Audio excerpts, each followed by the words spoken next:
El primero dice relación con un contexto institucional. El segundo es abordar aquellos acuerdos de producción limpia nacionales con participación de la región del Maule. Y el tercero son acuerdos de producción limpia que hemos desarrollado directamente en la región del Maule.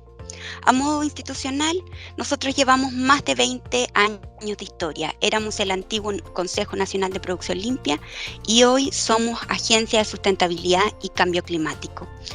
Esta institución es una organización que depende directamente de las instituciones de fomento productivo del Estado y desarrolla acuerdos y compromisos voluntarios a través de la implementación de estos.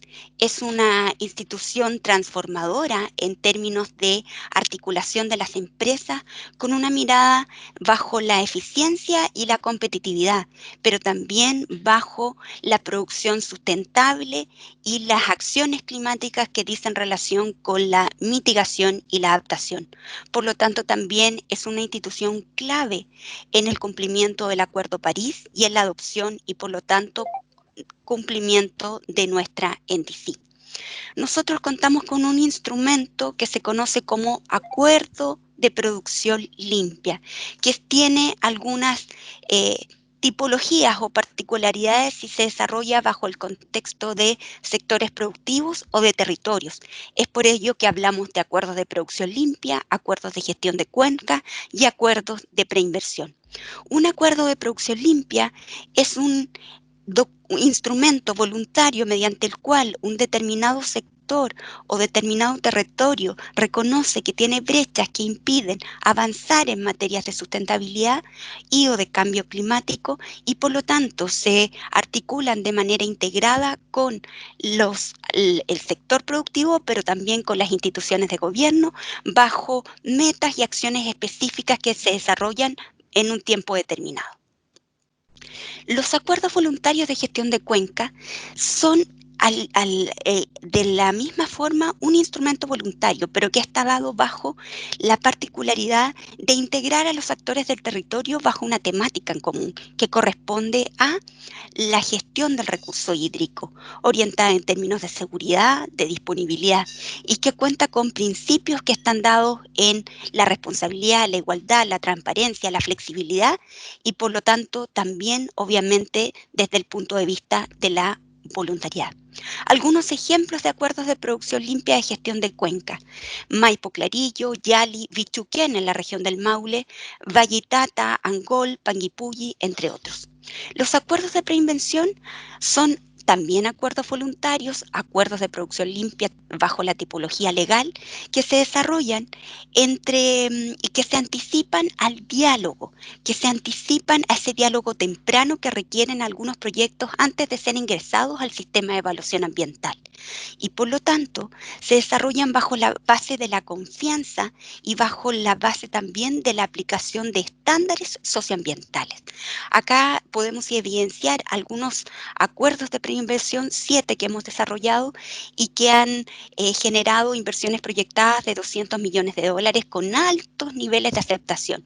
En la región del Maule, en particular, el acuerdo de preinversión de la empresa Surfruit, que está relacionado directamente con el compostaje o la gestión de residuos sólidos orgánicos. Las metas que hemos desarrollado en los últimos acuerdos o que hicimos un análisis de 80 PLs, dicen relación con gestión de la energía, energías renovables, anticipamiento de la ley extendida del productor bajo la mirada de economía circular y ecodiseño, relacionamiento comunitario, gestión, por supuesto, de recursos naturales como hídrico, entre otros.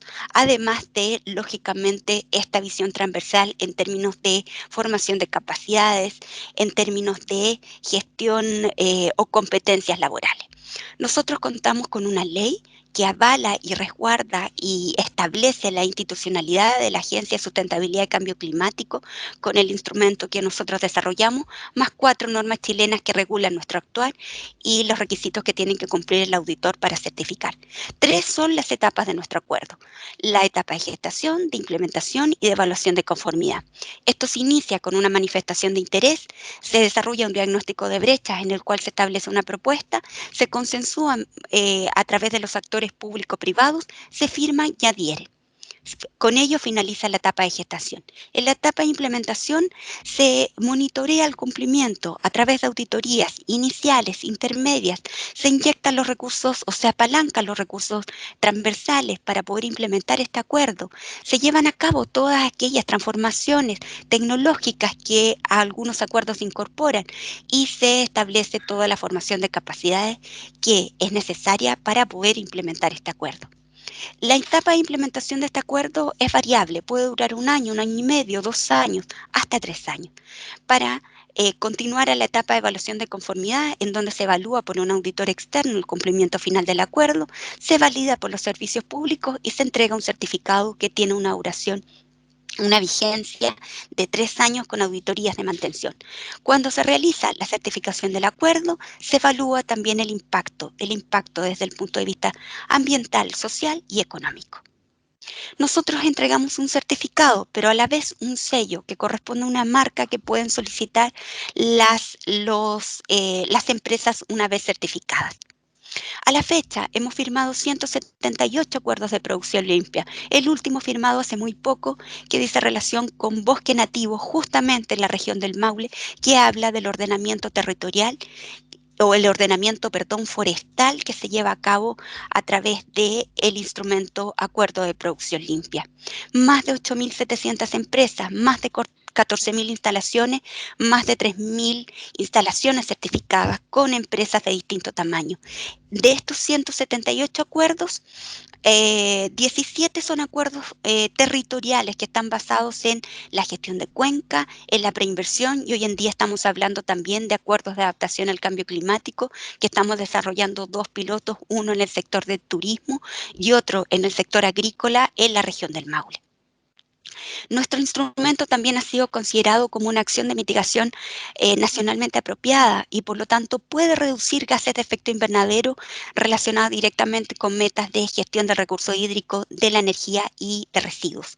Los impactos o los indicadores históricos que tenemos a la fecha, hemos logrado reducir aproximadamente 1,5 millones de toneladas de CO2 equivalente, con más de ahorros de 240 millones de dólares y también ahorros desde el punto de vista hídrico con ahorros de 11 millones de metros cúbicos de agua, de 775 gigawatt hora y de reducciones de más de 160.000 toneladas de residuos sólidos.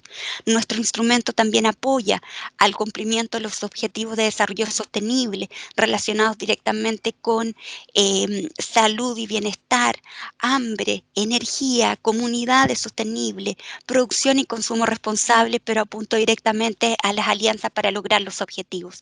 A través de estos instrumentos o de nuestro instrumento Acuerdo de Producción Limpia, la Agencia de Sustentabilidad y Cambio Climático aporta directamente a esta gran acción que es el cambio climático, a reducir gases de efecto invernadero y a cumplir con nuestra NDC y hoy en día también a través del manejo sustentable de bosque. Alianzas, somos el punto focal de CTCN, de Let's LAC, de NRDC, PNUD, también alianzas en COSUD en términos de agua, de los distintos ministerios a través de la Ley de Responsabilidad Extendida al Productor, de la Política Nacional de Pérdidas y Desperdicios, de la Ley de Eficiencia Energética que prontamente va a salir, pero también de la política y de la transición justa y sostenible de energía. Incentivos hay muchos, podemos conversarlo, pero están directamente relacionados con esta distinción, con este apoyo, la facilitación de los distintos instrumentos, con además de contar con un instrumento estandarizado. Por ende, creo y soy enfática en señalar que el poder de los acuerdos es una de las herramientas que tenemos hoy en día para avanzar en materia de sustentabilidad, de comercio justo y de cambio climático. Este poder de los acuerdos no es nada si no contamos con la interrelación directa con la academia, con la comunidad, con los actores de los territorios, con los sectores productivos, con las asociaciones gremiales y los servicios públicos. Desde el punto de vista de acuerdos nacionales con participación de la región del Maule, puedo mencionar el sector de industria de alimentos procesados, un actor muy relevante que hoy en día tiene exigencias desde el punto de vista de los mercados y en donde hay una alta participación de empresas de la región del Maule que contribuyen de manera significativa a aportar con estos estándares y estas exigencias para ir avanzando en términos de sustentabilidad. Es un sector demandante en términos de investigación, en términos de producción de distintas variedades, pero también avanzado en materias de sustentabilidad. Es un sector que aporta directamente a la economía del país, pero también a la generación de empleos. Hemos desarrollado con ellos 3 acuerdos de producción limpia desde el año 2005 hasta la fecha, y hoy en día estamos gestando un acuerdo. Este sector ha aportado en 500.000 de toneladas de CO2 equivalentes. Ha logrado reducir durante estos años una disminución de un 25% en su indicador de desempeño energético. Ha tenido una mejora de un 30% en términos de el indicador de agua por tonelada de productos procesados, y ha aumentado en términos de su valorización de aguas tratadas en un 80%. Ha logrado valorizar el 97% de sus residuos orgánicos, principalmente en términos de alimentación animal y compostaje. Otro acuerdo que tiene gran relevancia a nivel nacional y participación de empresas de la región es el acuerdo de productores de huevo, con los cuales hemos estado trabajando desde el año 2007, y que en el año 2018 firmaron su segundo acuerdo, en el cual tienen por objetivo aumentar la competitividad en términos de contribuir al compromiso país. Tienen metas relacionadas con indicadores de sustentabilidad, implementar prácticas de relacionamiento comunitario, establecer, y aquí está el corazón, establecer medidas de gestión del guano de ave de postura que minimicen esos impactos que están relacionados directamente con la comunidad, con el relacionamiento comunitario.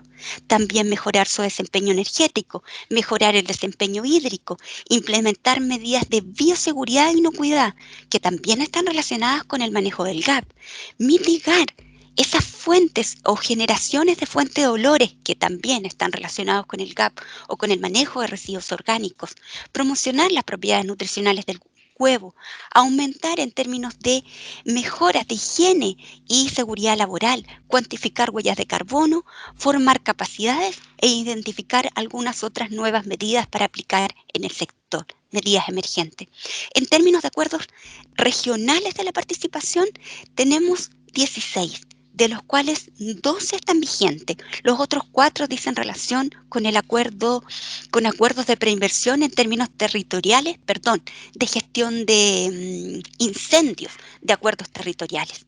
Desde acuerdos relacionados con la industria de la madera, del sector agrícola en relación a Packing Maule, cadena de comercialización de berries, consorcio de berries, producción vitivinícola, producción de frutillas en el secano costero, mermeladas y conservas en términos de alimentación sustentable, turismo, prestadores de servicio de polinización, bosque nativo, que fue el que les mencioné, el último en firmarse, y 2 de preinversión, uno de preinversión de compostaje en relación a tratamiento de residuos orgánicos de la empresa Surfruit y de gestión de cuencas en Bichuquén, en distintas etapas, finalizados en certificación, en evaluación de conformidad y otros de seguimiento y control.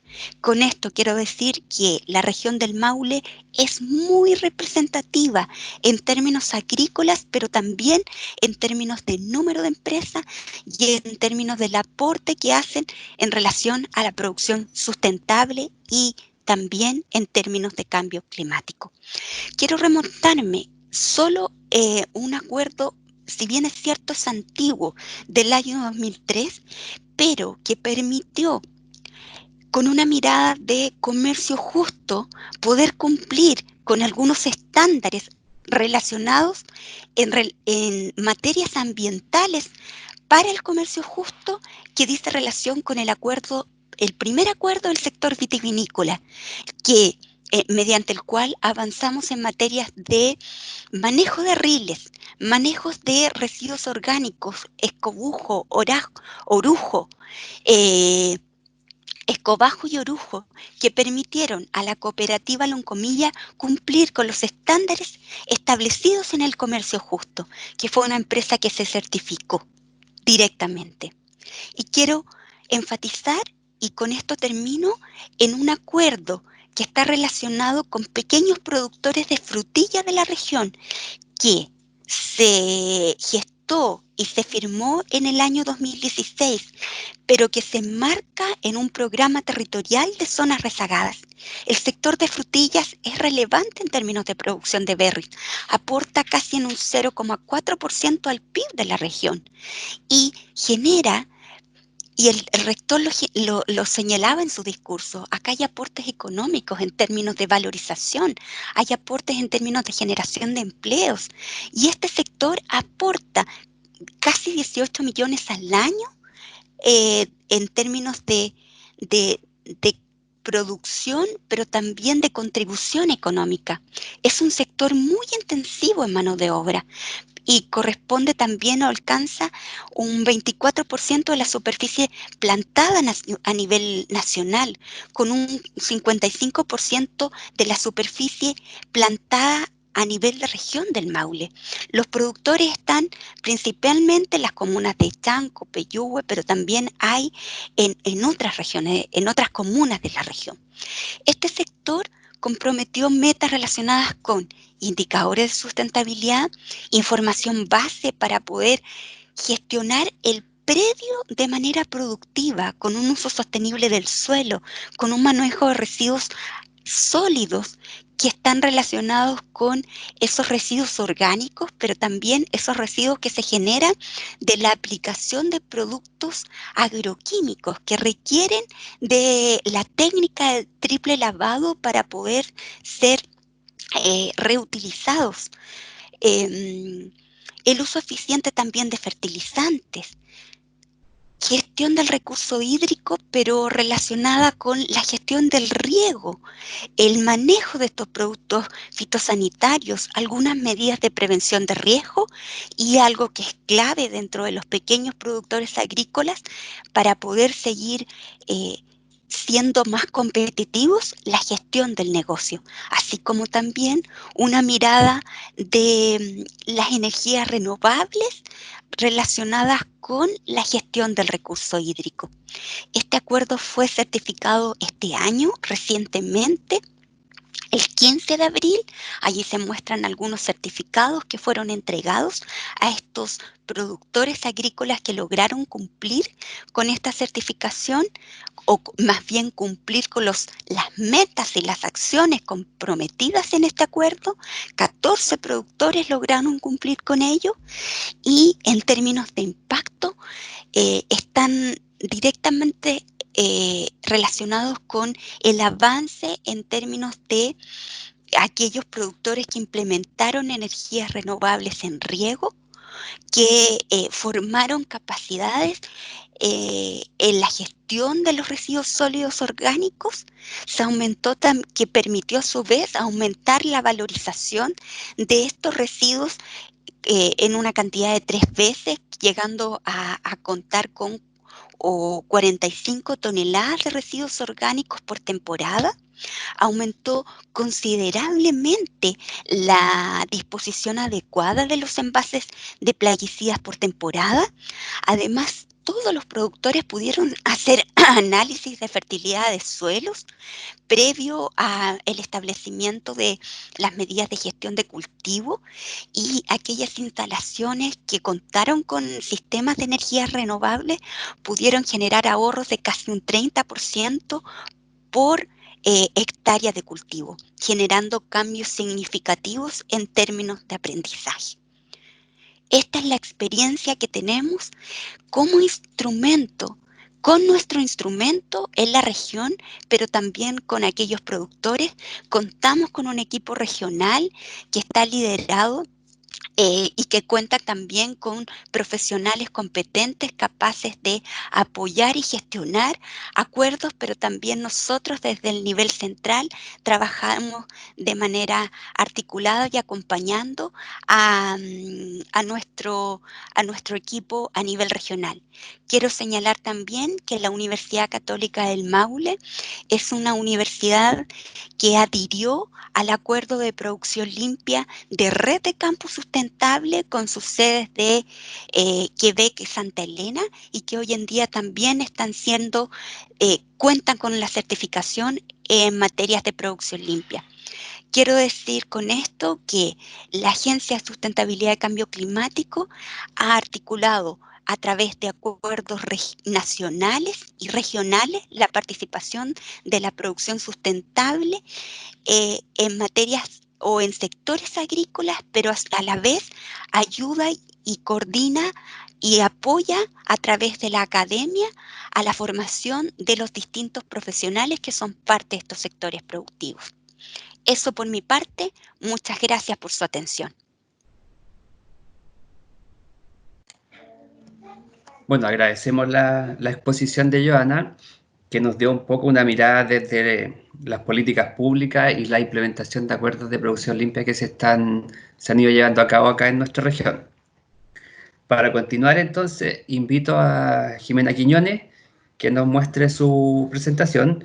Jimena es ingeniero agrónomo y doctora en Economía Agroalimentaria y del Ambiente, experta en economías campesinas, desarrollo rural y comercio justo, y es académica de la Universidad Católica del Maule. Así que, por favor, adelante, Jimena.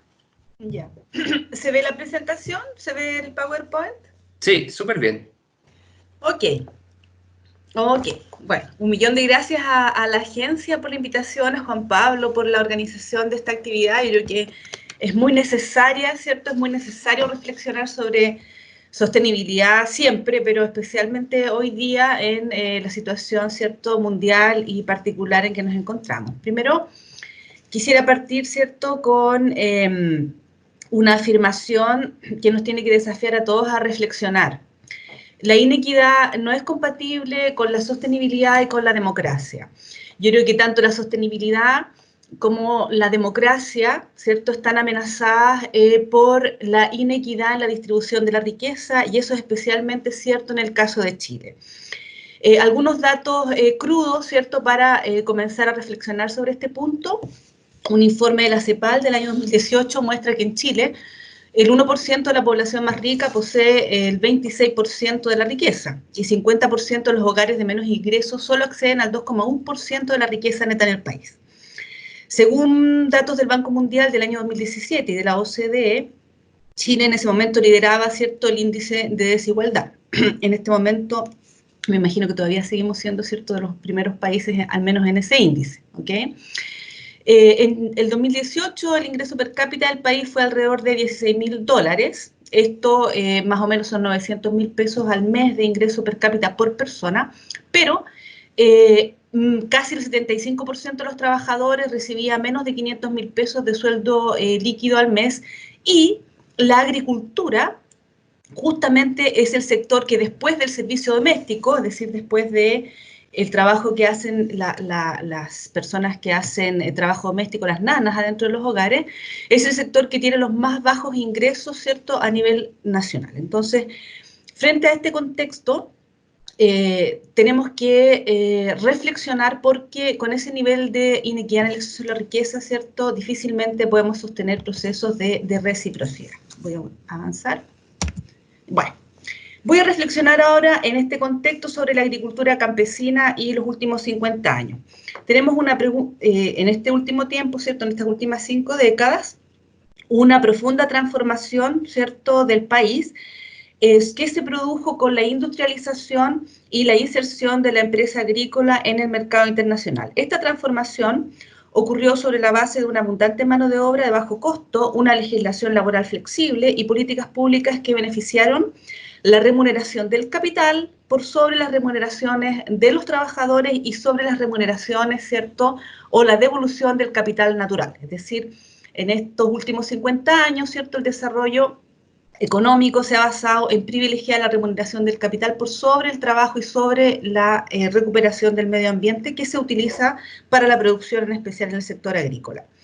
Ahora, esto ha significado que en el periodo de 10 años de los últimos 2 censos, la agricultura campesina se redució en alrededor de 10% de las familias campesinas desaparecieron en ese periodo, ¿ya? A pesar de que el modelo de desarrollo neoliberal propone que la mayor eficiencia económica se logra con mercados competitivos y atomizados, en la agricultura chilena se ha producido una concentración de los capitales en manos de grupos económicos que controlan oligopolios prácticamente en todos los sectores. Quiero detenerme en algunos ejemplos del sector agropecuario. Bueno, ahí está el dato de la reducción del número de unidades campesinas entre los últimos dos censos que hay, que es del 2007 y el 97, se redujo en 25.000 unidades. Respecto de los oligopolios, quisiera detenerme en algunos que son especialmente significativos en el ámbito económico, ¿cierto? O cómo afectan la sostenibilidad económica y ambiental. Primero, en el ámbito forestal, tenemos que Chile tiene aproximadamente 2,7 millones de hectáreas de plantaciones forestales, de las cuales dos empresas solamente son dueñas de 1,2 millones de hectáreas, ¿ok? Que son las empresas Celco y CMPC. Celco fue una empresa estatal en su momento y fue, cierto, privatizada en la época de paso de Chile desde el modelo de sustitución de importaciones al modelo neoliberal, ¿ya? Ahora, el 80% de la materia prima que ocupa Celco viene de sus propias plantaciones, pero un 20% de la materia prima es aportada y es vendida a la empresa por pequeños productores y medianos productores forestales. Debemos tener presente que gran parte, ¿cierto?, de la capitalización de estas empresas fue producto de subsidios estatales que se otorgaron desde el año 1974 en adelante, ¿cierto?, con los subsidios a la forestación, ¿ya? Ambos conglomerados entonces fijan los precios de la madera que compran, generando con eso, ¿cierto?, evidentemente bajos ingresos, y está además decir que el daño ambiental que ha provocado la forestación en amplios sectores, con reducción del agua, peligro de incendios, digamos, migración de familias campesinas desde zonas donde se han adquirido predios, etcétera, además del conflicto mapuche, son algunas de las consecuencias, ¿cierto?, de esta concentración económica del sector forestal. Voy a seguir. Otro sector que está fuertemente concentrado es el sector de las viñas. Chile es el sexto productor y el quinto exportador mundial de vino, pero solamente 3 empresas concentran 85% del mercado nacional, 43% de las exportaciones de vinos de cepas blancas y espumosas y 44,5% de las exportaciones de cepas tintas.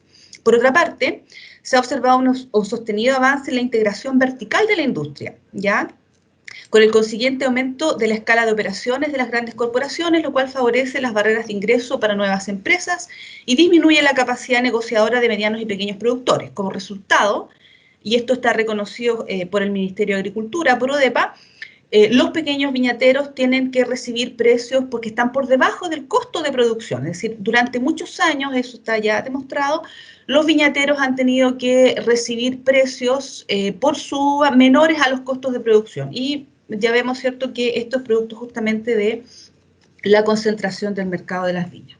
Otro sector que es más famoso, digamos, a nivel nacional es el sector de las aves y de los cerdos, ¿ya? Aquí tenemos 2 grandes compañías que son Aristía y AgroSuper, que poseen, una de ellas 53% del mercado nacional, 65% del mercado de los cerdos y de los pavos, ¿ok?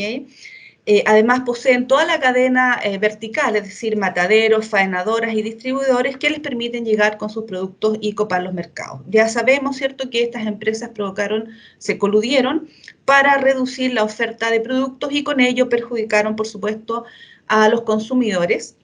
Pero además, y en esto quiero ser enfática, ¿cierto?, hay un impacto de esta concentración del mercado de los pollos sobre los productores de maíz, que son miles de pequeños y medianos productores de maíz de la zona central de Chile, que deben enfrentarse con un solo poder comprador de maíz, ¿cierto?, que tiende a bajar los precios del maíz, y hemos visto varias veces protestas de muchos productores de maíz por los bajos precios. Sigo con otro ejemplo, que es el sector de los lácteos. Hace algunos años, en el 2018, hubo, ¿cierto?, una famosa, la guerra de la leche, ¿cierto? ¿Por qué? Porque 3 empresas concentran casi el 70% del mercado de la leche y son las que fijan los precios a los productores. La Fiscalía Nacional Económica investigó la posible abuso de posición dominante de la industria láctea y constató que no había tal, pero que sin embargo, ¿cierto?, el sector de la leche tiene, digamos, condiciones estructurales, ¿cierto?, que impiden una libre competencia, ¿ok? Y que al menos la ley y la legislación chilena no están facultadas para intervenir, ¿cierto?, en esta estructura de mercado. Por lo tanto, la recomendación que hacen al Estado, que hace el Estado a la Fiscalía Nacional Económica, es que la solución a este problema excede el ámbito legal. O sea, hay que entrar, ¿cierto?, a tomar otro tipo de medidas para evitar que se perpetúe, ¿cierto?, esta concentración del mercado de la leche, con el peligro que significa para los productores de leche. Ahora, aunque estos grupos económicos poseen tierra, no en el caso de la leche, que es básicamente industria de transformación, este control de los mercados se fundamenta en 4 elementos. Primero, es la integración vertical de las cadenas, es decir, las empresas manejan desde la producción a la comercialización. Segundo, la gran escala en la que operan, que impide que empresas más pequeñas o medianas entren, ¿cierto?, a los sectores y puedan competir. Tercero, que tienen agencias que permiten, ¿cierto?, la distribución de sus productos en los mercados de destino. Por ejemplo, en el mercado escandinavo del vino hay monopolios estatales, ¿ok? Y son los estados de esos países los que compran vino a través de licitaciones a distintos oferentes del mundo. Bueno, allí las grandes cadenas, los grandes conglomerados vitivinícolas chilenos tienen mucho lobby, ¿cierto?, que les permite insertarse en esas licitaciones sin que puedan insertarse otras empresas más pequeñas, ¿ok? Y finalmente, tenemos la capacidad de lobby, por supuesto, de estas empresas en el mundo político.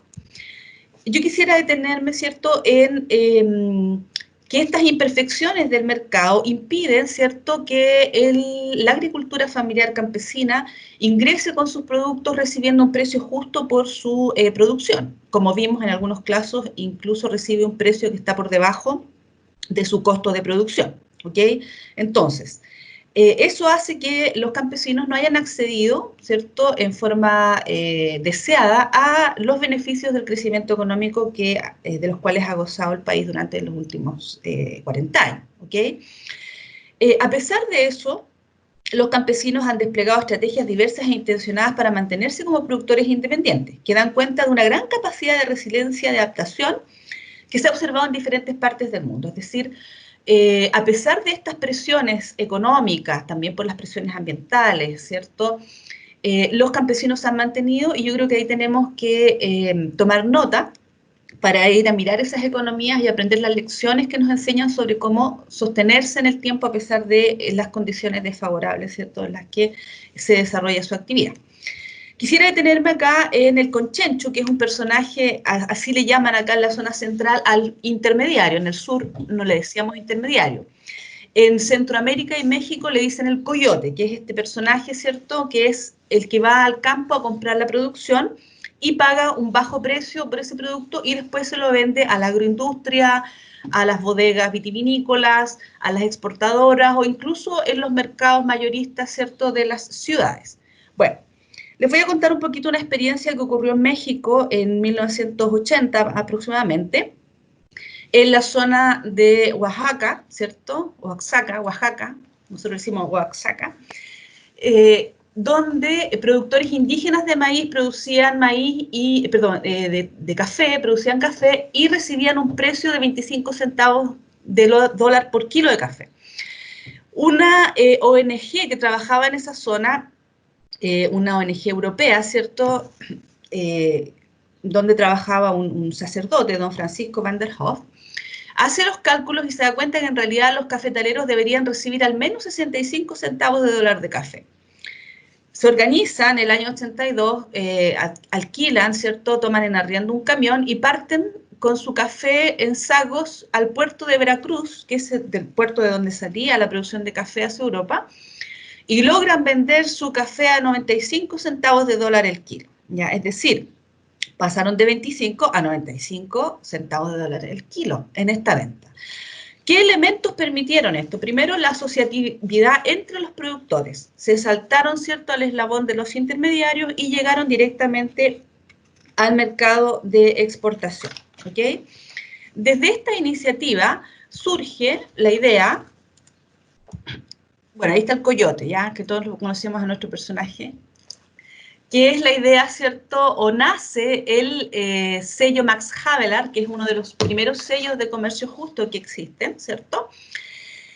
Que se basa en dos principios fundamentales. Primero, el modelo occidental que existía en esa época, ¿cierto? En ese país de ayuda para el desarrollo, con donaciones desde los países del primer mundo, no reconoce o no reconocía a las personas como sujetos de dignidad, sino como objetos de caridad. ¿Ya? Es decir, a los pobres el concepto era que había que ayudarlos entregándoles caridad, ¿ok? Pero el pensamiento del padre Francisco era que no, que en realidad son sujetos de dignidad que merecen, ¿cierto?, un pago justo por sus productos, más que la caridad, ¿cierto?, para compensar esos bajos precios recibidos por lo que ellos producen.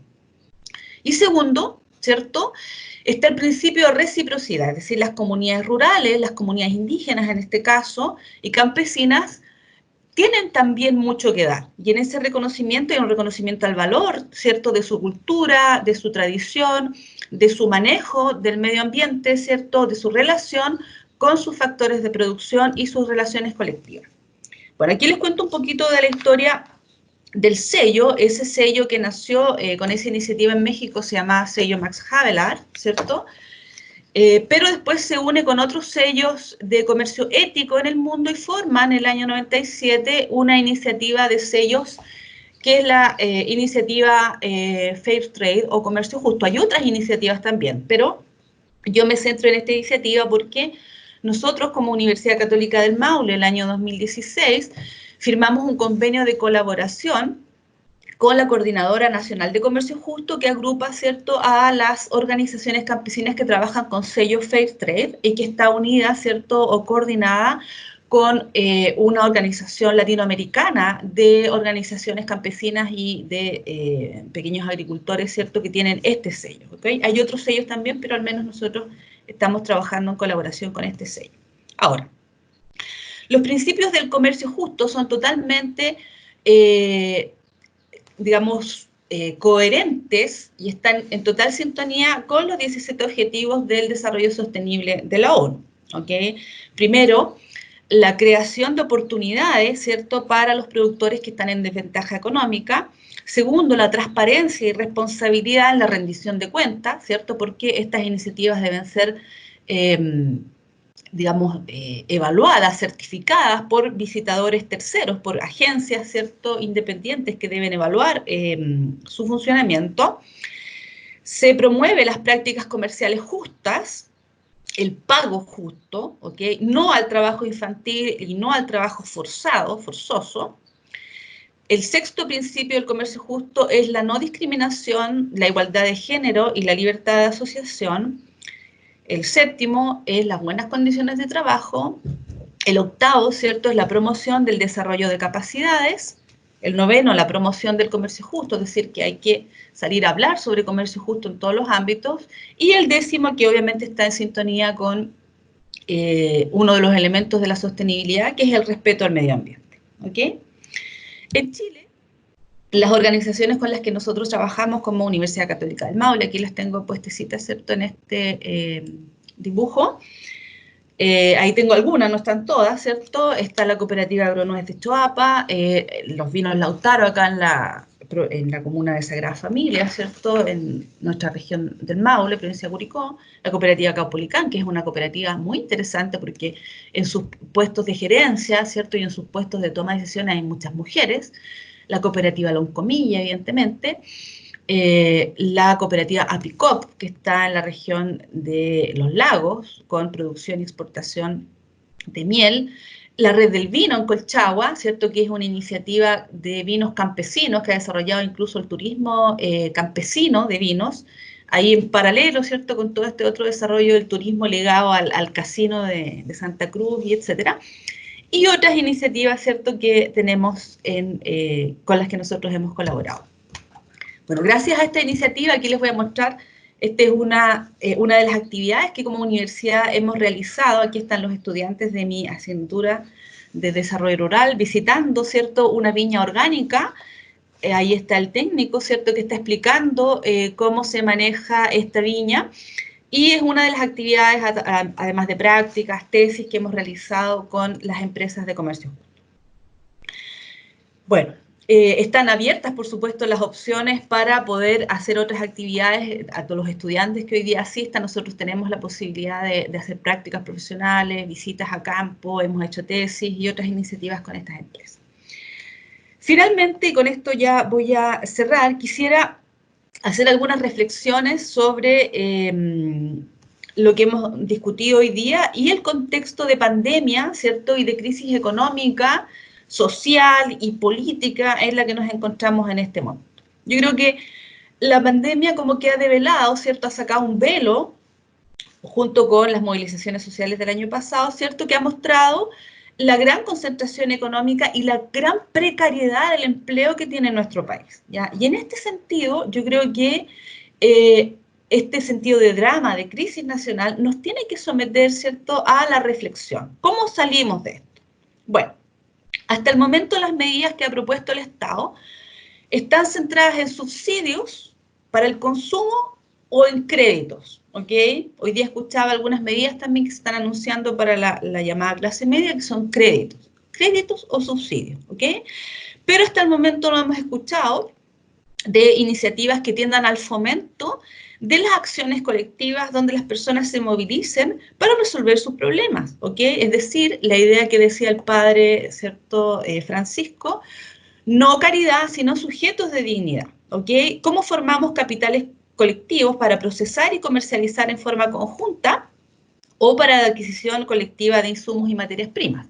La semana pasada teníamos una conversación con mis estudiantes de teoría económica y una dirigente social de la región del Maule que nos contaba de una iniciativa de una cooperativa, ¿cierto?, que vino a reemplazar una feria agroecológica que no se puede hacer por las condiciones, ¿cierto?, de restricciones que tenemos hoy día sanitarias, y esta cooperativa vino, ¿cierto?, a distribuir en los hogares los productos que piden los consumidores en una zona de Talca, en reemplazo, ¿cierto?, para poder conectar a esos productores de productos agroecológicos con sus clientes, ¿ok? Ahí hay una iniciativa que no tiene apoyo del Estado, no lo ha tenido, pero que permitió los pequeños capitales, ¿cierto?, y las habilidades de estas personas poder conectar a los productores agroecológicos con sus clientes. En ese sentido, ¿cierto?, tenemos el desafío de que las organizaciones de pequeños agricultores se vinculen con las familias y organizaciones de las ciudades para establecer canales alternativos de comercialización que nos permitan saltar, ¿cierto?, toda esta gran concentración de los mercados que tenemos también de distribución al interior de las ciudades, con una mayor diversificación de los agentes económicos, es decir, un camino de sostenibilidad, ¿ok? Y aquí yo les cuento que, bueno, esa es una iniciativa de canastas. Aquí tengo otra iniciativa de canastas de la Escuela Campesina Ismenia Ortiz de Rauco, ¿cierto?, que también ofrece productos a la casa. Hay otro ejemplo, es un almacén cooperativo, Juntos Compremos, en la ciudad de Santiago, que compran productos a campesinos y los venden allá. Y ahí me quisiera detener, no sé si me alcanza el tiempo, súper poquito, en el tema de las legumbres. Hace un tiempo, cuando se repartieron estas cajas de alimentos, hubo como una crisis porque no había lentejas, y resulta que Chile históricamente ha sido un país productor de lentejas, pero producto de que convenía más económicamente, era más barato comprar lentejas en Canadá, la producción nacional de lentejas se redujo, ¿cierto?, hasta una pequeña zona que tenemos acá en la provincia de Curicó, en la zona Curepto, Costa. Y hoy día vemos la importancia que tiene, ¿cierto?, dado estas situaciones de crisis, seguir produciendo nuestros propios alimentos, en este caso, las lentejas, ¿ok? Bueno, con esto nosotros queremos, ¿cierto?, proponer el fomento, o la idea es poder proponer el fomento de economías locales, lo decía el rector, ¿cierto?, en sus palabras de bienvenida, cómo conectamos, cómo traemos esta producción local a los centros urbanos. Y ahí en ese sentido también echamos de menos iniciativas que permitan a estos productores, ¿cierto?, vender en espacios urbanos sus productos para poder acceder ellos a un precio justo y nosotros, ¿cierto?, a alimentos más sanos y saludables y más baratos también, ¿ya? Ahora, dos elementos ya de tipo teórico, ¿cierto?, o de tipo ya de reflexión de cómo se organiza nuestra economía. Fíjense ustedes que está demostrado que la inversión de capitales externos no reduce las desigualdades en los países, ¿ya? Hay un grueso trabajo que estoy estudiando en este momento, ¿cierto?, de un economista francés, que demuestra que en realidad lo que reduce la desigualdad, ¿cierto?, es la difusión de los conocimientos y la inversión en formación de habilidades, ¿cierto? Y segundo, los países que han mejorado sus condiciones, reduciendo su distancia del PIB con los más ricos, en general financian por sí mismos la inversión en capital físico que requieren, es decir, se privilegia la inversión interior, la inversión propia, la inversión nacional, ¿ok? Porque si no, los países tienen que retribuir, ¿cierto?, a los inversores extranjeros. Y el último punto que quisiera yo que reflexionamos es que para la sostenibilidad vamos a tener que tener una conversación mucho más profunda, ¿cierto?, que tiene que ver cómo retribuimos los 3 factores de producción que entran en los procesos, que son el capital, el trabajo y, ¿cierto?, la tierra, en este caso el medio ambiente. Nuestra economía hasta la fecha ha privilegiado la remuneración del capital. Hoy día estamos debiendo, ¿cierto?, o debemos reflexionar sobre cómo redistribuir esa remuneración que privilegia al capital para privilegiar los otros 2 elementos que componen la sostenibilidad, que es el factor humano, ¿cierto?, a las personas, y el factor natural, ¿ok? Y con esto termino. Yo quisiera que reflexionemos, ¿cierto?, y miremos a las comunidades rurales como depósitos, como reservorios de riquezas, de conocimientos, de prácticas culturales, mecanismos de resiliencia e incluso una reserva moral, ¿cierto?, que sobre todo en estos momentos nos permite reflexionar, ¿cierto?, para el futuro. Yo creo que las estrategias que han tomado los agricultores, los pequeños agricultores, los campesinos, ¿cierto?, los pescadores, la gente que vive en las márgenes de los bosques y vive de los productos forestales no madereros, etcétera, nos pueden aportar las claves para resolver, ¿cierto?, y para avanzar hacia el futuro. Ok, gracias. Muchas gracias, Jimena, por tu exposición. Nos permite reflexionar y tener una mirada hacia los mercados y formas de entendernos y de interactuar en el futuro. Bueno, a continuación, para seguir, nos queda la última presentación que va a estar a cargo de 2 colegas, 2 profesionales, así que se los presento ahora. Sergio Sepúlveda Cortés es licenciado en Educación, docente de Ciencias Naturales e Historia, Geografía y Ciencias Sociales de la Escuela de Administración y Comercio de la sede científico-humanista. Es miembro del Comité también de Medio Ambiente y Sustentabilidad que agrupó ese y otros establecimientos. Y por su parte también nos va a acompañar Nicolás Aguilera, que también es licenciado en Ciencia Agraria, agrónomo de profesión, cooperativista, pequeño agricultor del secano y chacrero, entre otras cosas. También docente de la especialidad agropecuaria de la Escuela de Administración y Comercio Técnico Profesional y miembro también del Comité de Medio Ambiente y Sustentabilidad. Así que los dejamos, por favor, adelante. No sé si pudieron compartir la presentación mientras tanto. Sí, de esta manera. Sí, Sergio. Me veo yo, creo. Sí, les pedimos a los participantes mientras que pueden ya ir preparando sus preguntas, que después de esta presentación vamos a empezar a interactuar. Las pueden escribir por el chat o bien les vamos a dar la instancia de poder compartir sus comentarios, digamos, por voz, ahí cuando terminen los chicos. Así que adelante, por favor. Se ve bien, ¿verdad? Sí, se ve súper. Bueno, en esta parte nosotros con Nicolás vamos a presentar un poquito sobre la historia de las escuelas y liceos agrícolas de la región del Maule. Y además de eso, Nicolás nos va a conversar un poquito sobre la sustentabilidad dentro de esta escuela y de cómo se ha ido desarrollando. Lo vamos a ver desde un punto de vista un poquito histórico. Partimos nombrando sobre cómo es la Sociedad Nacional de Agricultura, que es un organismo gremial que ha agrupado un gran número de empresas y productores agropecuarios del país, que luego mutó en el año 1976 a una Corporación de Desarrollo Social del Sector Rural, el CODESER. Y luego, en el año 2011, pasó a ser la Corporación Educacional de la Sociedad Nacional de Agricultura, el SNA, pero ahora EDUCA. Esto quiere decir que buscaban el desarrollo rural a través de la educación. Esta empresa, el SNA Educa, es la que ha estado a cargo de la mayoría de los colegios agrícolas, no solo de nuestra región, sino que a nivel país. Partamos con el primer liceo que vamos a ver el día de hoy, que es el Liceo Agrícola San José de Duao, que es un colegio que se ubica en Talca. Tiene un terreno de más de 300 hectáreas. Es el único en Chile con un técnico agropecuario con mención en equino. Además de esto, posee una medialuna, picaderos, taller de herraje, equitación, entre otros elementos que ofrece para sus estudiantes para poder profesionalizarse. Sin duda es un gran aporte para el desarrollo agrícola de la región. Posteriormente vamos a revisar a la Escuela Agrícola Marta Martínez Cruz, de Hierbas Buenas. Esta fue fundada en el año 1960. Su primera directora fue la que lleva el nombre del liceo, la directora Marta Martínez Cruz.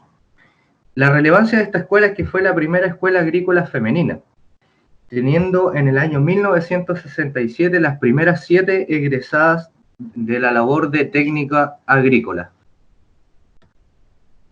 Otro colegio muy importante de nuestra región es el Colegio Agrícola Nicolás Moreno Vergara de Romeral, que dicho sea de paso, Nicolás trabaja en esta escuela, en este colegio, haciendo clases ahí. Se origina esta escuela a través de la Escuela Agrícola de Romeral. Fue fundada por el año 1939. Tiene varios próceres muy importantes que podemos aprender sobre ellos, que salieron de esta escuela. ¿Ya? Entre ellos, un subsecretario de Agricultura, o sea, el Ceremi de Agricultura, don Jorge Céspedes, ¿ya? También tenemos el Liceo Agrícola Padre Alberto Hurtado de Molina, en Río Claro. Este fue fundado en el año 1993 por la Fundación Crate.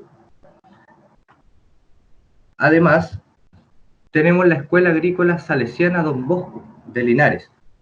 Esta, primero que nada, fundó su escuela básica en el año 1911, y el 24 de agosto de 1941, el padre Guido Tento comienza la escuela agrícola, con un curso tan solo de 30 estudiantes.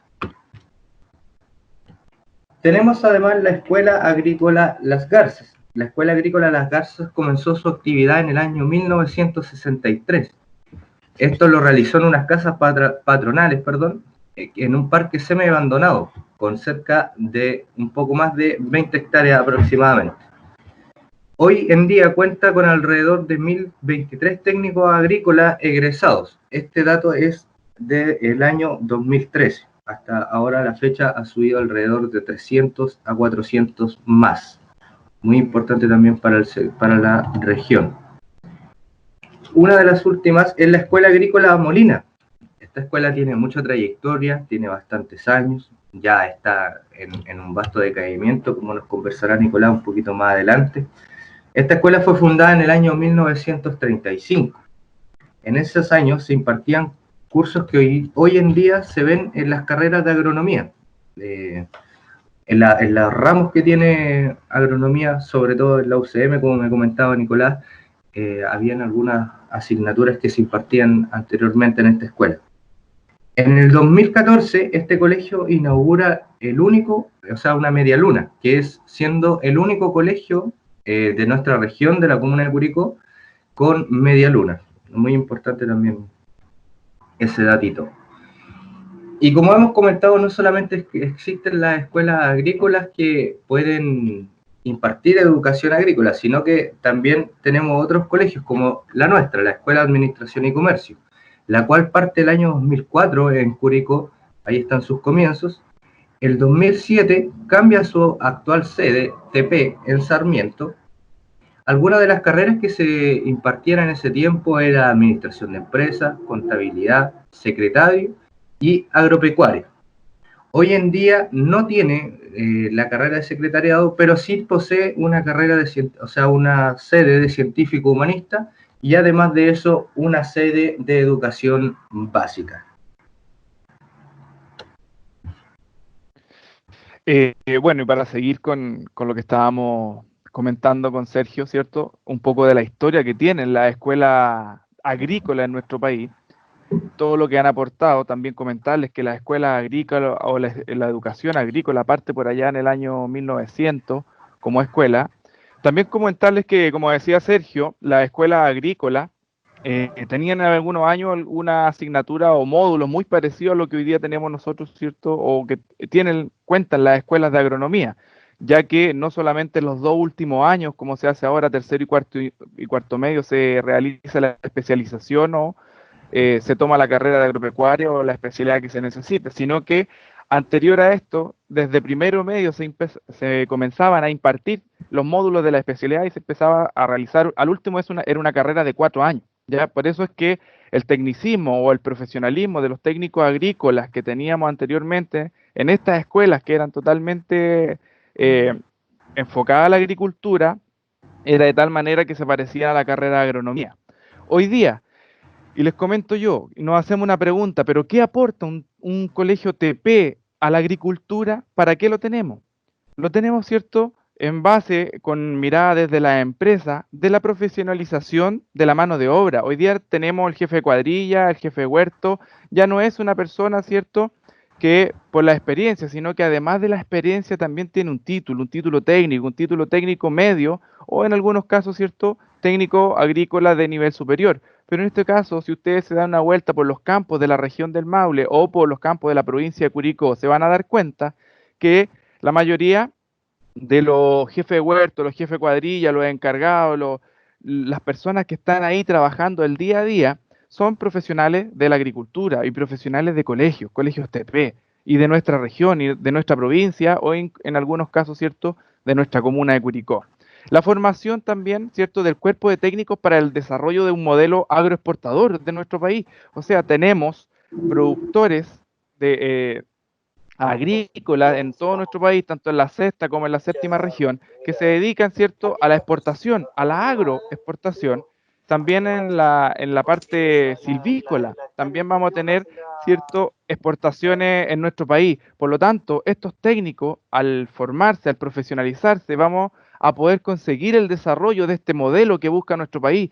Hablamos de Chile en algún momento de potencia agroalimentaria y forestal. ¿Cómo lo alcanzamos? Con los puros técnicos de los institutos de educación superior o de formación técnica, con los puros profesionales de las universidades. No, tenemos que tener, ¿cierto?, también los profesionales que son TP, que nos entregan unos conocimientos más técnicos, las personas que van a ejecutar las labores, que un ingeniero agrónomo diga vamos a hacer esto, pero ¿quién lo va a ejecutar? ¿Quién me va a entender? Tiene que ser una persona, ¿cierto?, acorde, y esta formación de este cuerpo de técnicos para el desarrollo de este modelo que tenemos en nuestro país de exportaciones, ¿cierto? La gran mayoría conoce que nuestro país lo que se dedica es a la exportación de fruta, y la mayoría de toda la frutita mala, ¿cierto?, es la que queda para jugo, para mermelada, o que es la que compramos nosotros en la feria, ¿cierto?, la fruta comercial. También, Sergio, si puedes seguir, por favor. Hacer posible que los niveles que tenemos hoy en día, ¿cierto?, de productividad sean concordantes con la competitividad exigida en los mercados internacionales. Que hoy día Chile sea uno de los principales exportadores de cereza a nivel mundial, tiene que ver también con estos profesionales, que van a hacer los controles de calidad, que van a estar en huerto, que van a estar en los packing, que van a estar mirando que las cosas pasen, que las cosas ocurran.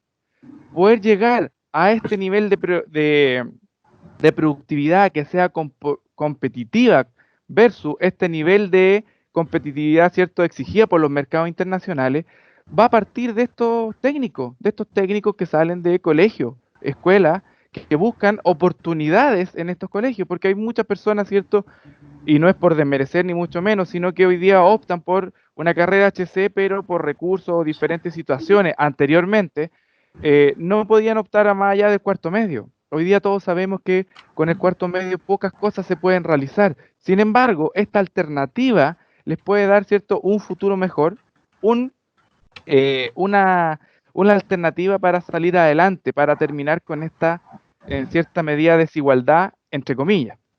También como lo nombré anteriormente, es un ejecutor de labores agrícolas, es el que nos va a entender a nosotros, a las personas, a los agrónomos, a los administradores de campo, me va a decir, yo quiero plantar esto y quiero tenerlo en tal tiempo. Él me va a entender cómo voy a hacer una aplicación, dónde tengo que leer la etiqueta. ¿Quién me va a entender? Van a ser los técnicos. Ellos me van a ejecutar las labores que tengo que realizar en mi campo, que tengo que cuidar, cómo cuidar una planta.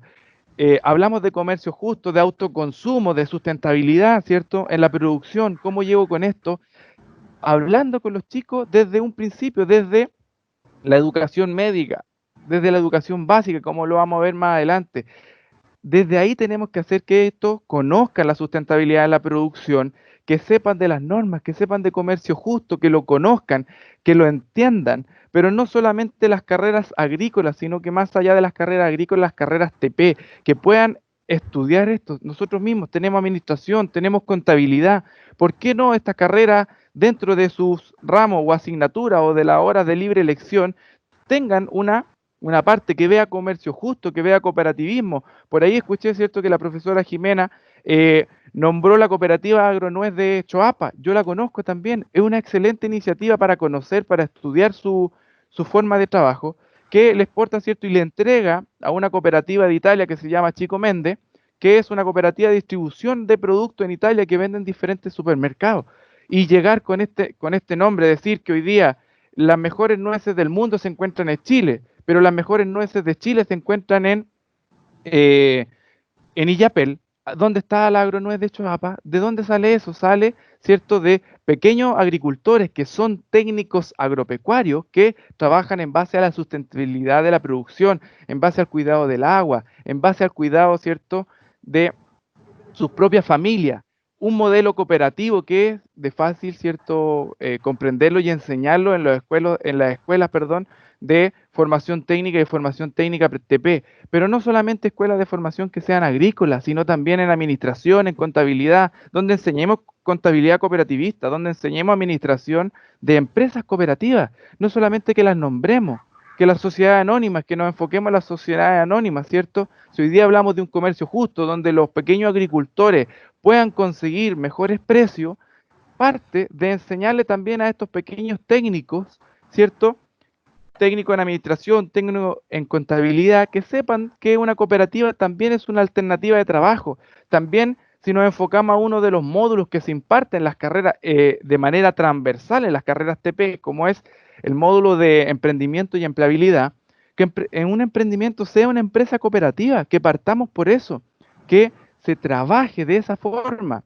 En nuestra institución también se trabajan estos modelos, se conocen estos modelos, ¿cierto?, de cooperativismo, pero que esto no parta por ser la idea de un profesor que es cooperativista, que es aquí, que es allá, ¿cierto?, sino que sea algo transversal para todos los colegios que impartan este tipo de carreras en nuestro país, para que se conozca y para que la sustentabilidad en la producción de estos colegios, ¿cierto?, se imparta en base a nuestras creencias y sea algo que lo llevemos a nuestro diario vivir. Siga nomás.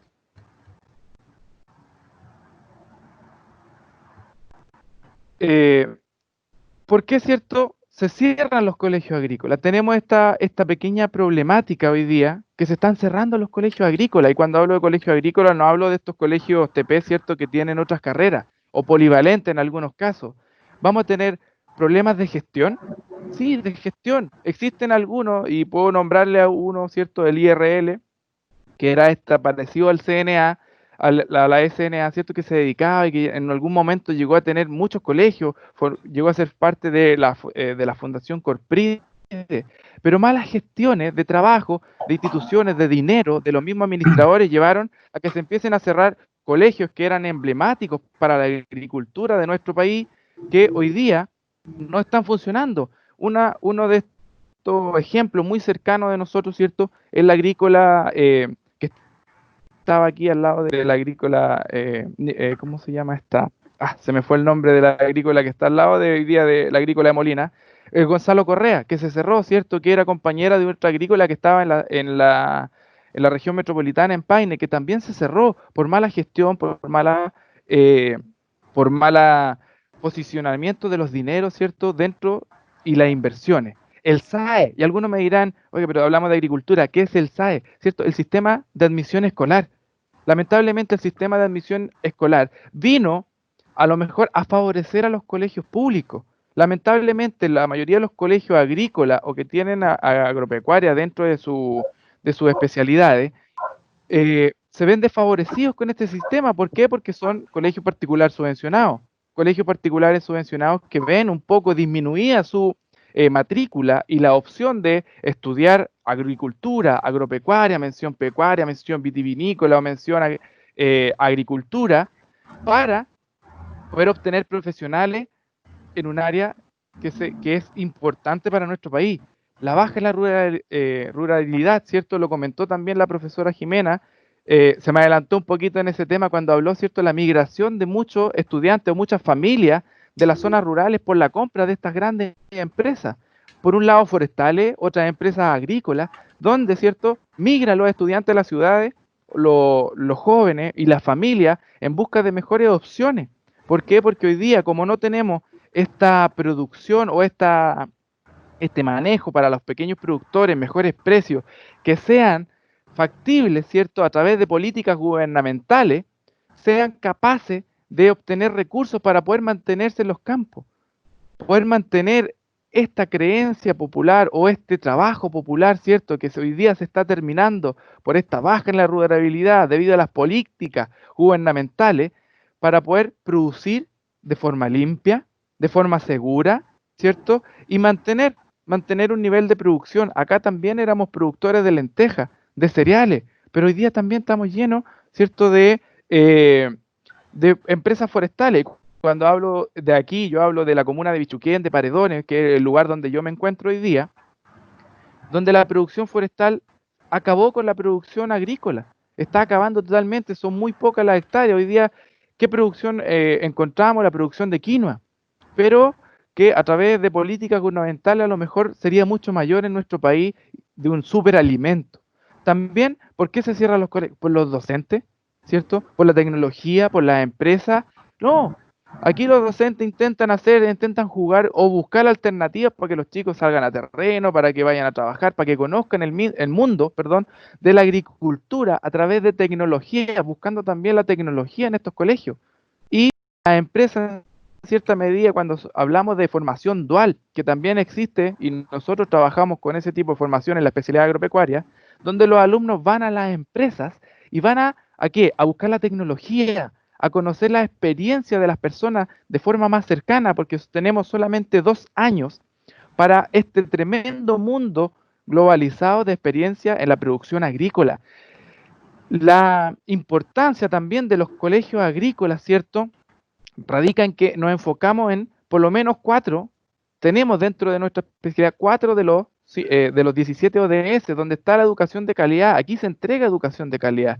Los colegios agrícolas entregan educación de calidad, son profesionales que les gusta, ¿cierto?, hacer clases y también vienen con la experiencia previa de trabajar en los campos, de producir. Otro lado, en la innovación, tenemos emprendimiento, buscamos la innovación, que los chiquillos entiendan que emprender a través de un negocio o de una actividad que sea en base a la agricultura es una idea importante para ellos también, buscar alternativas para disminuir algo que es bastante importante también, el ODS 10, que es reducir la desigualdad, ¿cierto? Si yo tengo la capacidad de emprender, de trabajar o de cultivar, ¿cierto?, la innovación, también puedo a lo mejor disminuir en cierta medida la desigualdad. Y la producción y consumo sustentable de los recursos en la producción agrícola. También se entiende que hoy día los estudiantes desde la media sepan por qué no se deben quemar los rastrojos, porque contaminamos el aire, porque matamos los microorganismos que existen en el suelo, ¿cierto?, que son benéficos para la producción. Eso va a depender, ¿por qué? Porque vienen desde un colegio, ¿cierto?, donde su capacidad mental, donde su trabajo emocional se está viendo influenciado por técnica o por trabajo desde los profesores hacia ellos.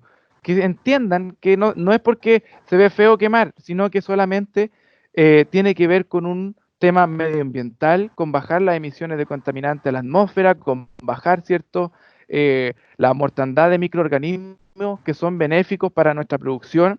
Y como dice, ¿cierto?, el eslogan, la agricultura no para. Hay pandemia, seguimos produciendo. El árbol no va a entender que hay una pandemia, va a seguir madurando, ¿cierto? Y si falta la alimentación, si faltan los alimentos, va a pasar lo que tenemos ahora. Baja producción de lentejas, de porotos. ¿Qué pasó? Tenemos que buscar en otro país, a lo mejor con precios más caros, para poder completar las canastas básicas, familiares que tenemos acá. ¿Por qué no producimos en nuestro país a través de qué? De la agricultura en las casas, agricultura vertical que vamos enseñando, ¿cierto? A través de cada uno de estos procesos que se realizan. Pero lamentablemente, como dice, ¿cierto?, en la diapositiva, ¿por qué se están cerrando estos colegios agrícolas que entregan gran parte de los profesionales a la agricultura simplemente por gestión, el SAE y las políticas gubernamentales, que tiene que ver mucho con el SAE? Sergio, si podemos seguir.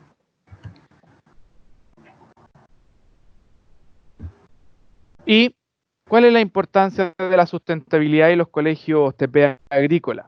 El segundo paso del cambio. Y ustedes miran, ¿por qué el segundo paso? Porque el primer paso comienza en la escuela básica, en la pre-básica. Desde ahí comenzamos nosotros a realizar este cambio en base y en camino a la sustentabilidad. Es por eso que nuestro colegio, la Escuela de Administración y Comercio, hoy día está trabajando, ¿cierto?, con uno de sus objetivos a nivel de las 3 escuelas, que es la sustentabilidad. ¿Cierto? Trabajo, hoy día nosotros, todos los colegios, en todos los cursos, tiene un módulo que se llama sustentabilidad, en todos los niveles, como sello institucional en la sustentabilidad, ¿cierto? En base a los 17 ODS que cuenta ¿cierto?, la ONU. Entonces, ¿qué vamos a trabajar? Se crea también nuestro comité de medio ambiente y sustentabilidad. Este año creamos nuestro comité de medio ambiente y sustentabilidad. Ahora estamos en nuestra primera actividad como comité. Nosotros nos reunimos todos los lunes y conversamos qué actividades podemos hacer, ¿cierto?, para mejorar, buscando un paso hacia la sustentabilidad. Esa es la importancia de los colegios TP agrícola, o incluso no solamente los colegios TP agrícola de nuestra región y de nuestra provincia, sino que de los colegios que son TP, técnicos profesionales, que tienen administración, que tienen contabilidad, donde pueden enseñar cooperativismo, donde pueden enseñar comercio justo, donde pueden enseñar técnicas de agricultura en las casas. Aunque el espacio sea reducido, también se puede hacer agricultura y podemos llegar a una agricultura de autoconsumo, pero también de pequeñas redes que puedan comprarle a los pequeños agricultores y de esta forma aumentar, ¿cierto?, la capacidad y que las personas se mantengan en los sectores rurales. ¿Por qué? Porque su producción va a generar recursos suficientes para poder mantenerse. Aplicar y motivar el cambio. Aquí es donde nosotros tenemos que aplicar y motivar, donde los chicos están muy entusiasmados por conocer la sustentabilidad, por cuidar el medio ambiente. Lo están viendo todos los días en la televisión, donde algunos programas, ¿cierto?, hablan, como Francisco Saavedra, que podemos estos lugares donde llega a diferentes sectores, donde se producen chamantos, donde se produce pequeña ganadería, donde se produce pequeña agricultura. Esos lugares es importante aplicarlo y motivar al cambio.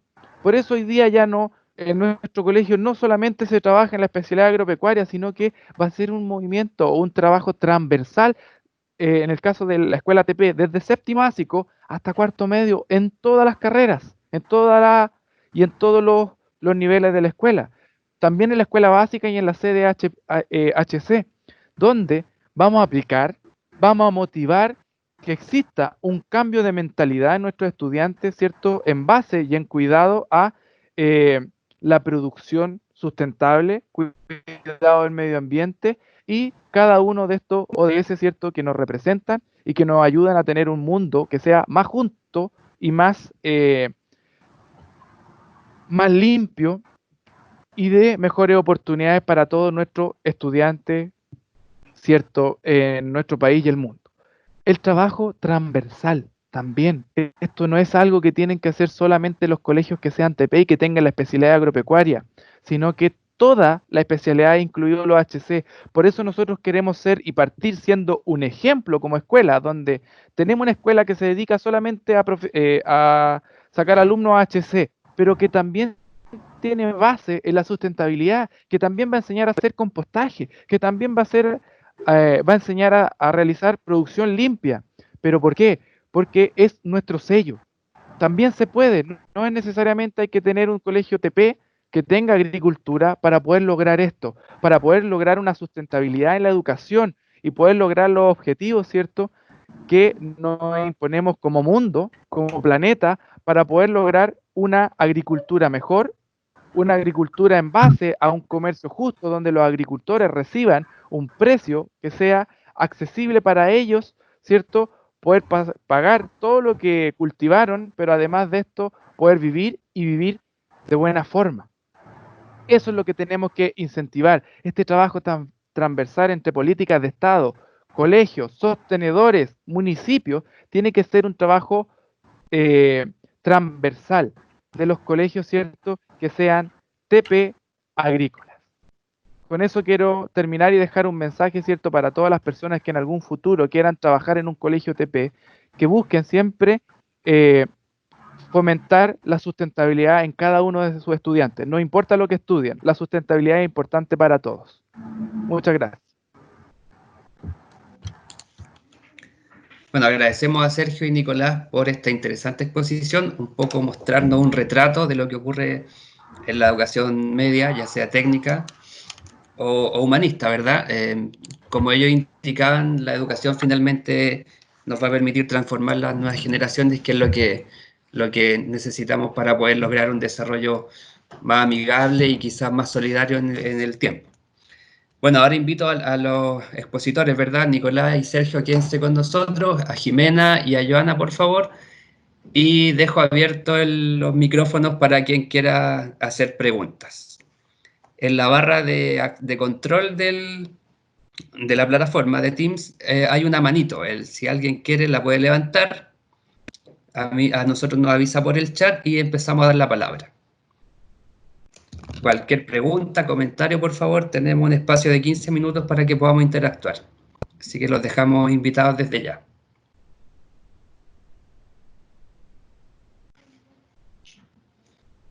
Si no quieren hablar, pueden hacer las preguntas en forma escrita por el chat también, no hay problema.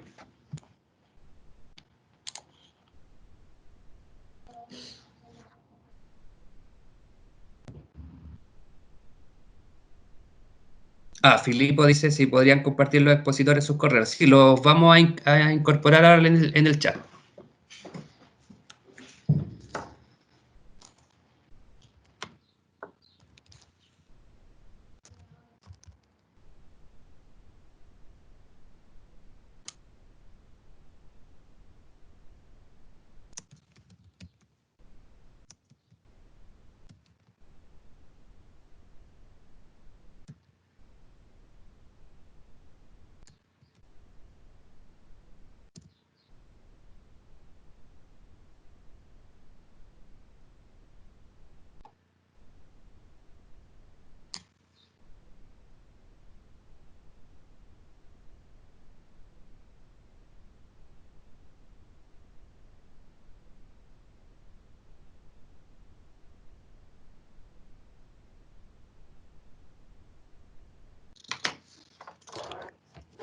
Bueno, yo mientras voy a comentar que me parece que las tres exposiciones se conectaron súper bien. Un poco recalcar la importancia que tiene que nosotros como consumidores seamos más responsables y podamos dar valor también a la producción campesina. Conectarlo también a todos los esfuerzos que ha hecho el Estado como es el trabajo que lleva haciendo la Agencia de Sustentabilidad y Cambio Climático, en poder motivar e incentivar la cooperación, el trabajo colaborativo, economías más solidarias y buscar distintas alternativas de comercialización para que un poco los productores pequeños puedan verse beneficiados de aquellos instrumentos. Y por otro lado, la educación como motor de transformación, creo yo. Así que no sé si los expositores quieren dar algún comentario mientras alguien quisiera preguntar, como para ya ir cerrando, digamos.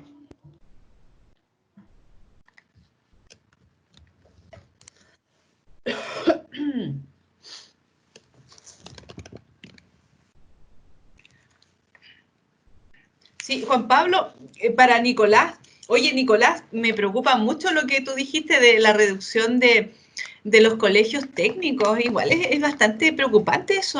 Yo creo que tiene que ver con este deseo de que, no sé, esta mirada de que el ascenso social está relacionado con la universidad. Entonces, otras, como que se ha puesto el foco solo en que los jóvenes vayan a la universidad, y las carreras técnico-profesionales, Juan Pablo, como las que hacen ¿se ustedes, oye? incluso las carreras de eléctrico, electromecánico, mecánico, técnico agrícola, Juan como Pablo, ¿se oye? que quedan un poquito postergadas. Me preocupa eso. Sí, espérame un poco, Joana. Sí, a mí también, la verdad que yo en conocer la experiencia de algunos colegios que se han ido cerrando, sobre todo este de Santiago y el Gonzalo Correa, que estaba acá en la provincia, eran colegios que tenían y eran muy importantes la producción, una gran cantidad de materiales para trabajar, pero sin embargo las gestiones de algunos sostenedores no son capaces de solventar estos colegios. Y a través hoy día el SAE, que es este sistema de admisión escolar, o la ruleta como algunos lo conocen, vino a agudizar este problema, porque hoy día la promoción, un colegio agrícola a lo mejor no tiene los recursos de un colegio que tenga otras especialidades, o un colegio municipal donde los recursos son mucho más altos, no tiene la posibilidad de crear una publicidad o de trabajar o de poner estos tremendos papelógrafos, ¿cierto? Y, y además que el SAE está como influenciado hacia los colegios públicos. Se está llevando a alumnos que postulan a otros colegios, ¿cierto? Terminan en un colegio público igual. Cuando se llenan los colegios públicos, ¿cierto? Administrados por las municipalidades, recién empiezan a llenarse los colegios TP o los colegios que sean de particular subvencionado. Ese es uno de los problemas y ahí se ven disminuido, aparte que las personas que postulan son tan pocas a los colegios agrícolas y se ven doblemente disminuidos en base a este sistema, porque ya si postularon 30, van a llegar 15 o 20. Gracias, Nicolás. Joana, ¿quieres tú decir algo? ¿Joana? Sí, sí, estoy acá, Juan Pablo. Efectivamente, quería resaltar el vínculo que se estableció a través de todos los expositores, puesto que Jimena dio énfasis a la necesidad que hoy en día se presenta, dada la realidad de los distintos sectores y esa articulación en relación a lo que estamos viviendo, pero también al establecimiento de ciertos criterios para que los productores más pequeños puedan tener las opciones de comercializar realmente de manera justa. Tanto Nicolás como Sergio, la importancia que tiene en relación a la articulación en la formación de técnicos y profesionales que forman parte de estos sectores, pero también de las empresas. Entonces, solamente quería enfatizar eso, en el sentido de que, si bien es cierto, nosotros con el instrumento tratamos de acercar y articular a los sectores productivos y especialmente a los pequeños. Para nosotros también es muy relevante el poder identificar las reales necesidades para que el instrumento genere esa transformación y ese impacto. Entonces, la visión que tiene Jimena desde la academia, pero también desde la realidad, para nosotros como institución nos hace mucho sentido. Y el poder también generar esa vinculación con la formación de técnicos y profesionales genera un triángulo, desde mi punto de vista, bastante virtuoso. Entonces quería enfatizar un poco esta vinculación y cómo podemos seguir trabajando y cómo podemos seguir enfrentando nuevos desafíos y oportunidades específicos, con la mirada también desde la visión pública y desde el instrumento que nosotros llevamos a cabo. Sí, muchas gracias, Joana.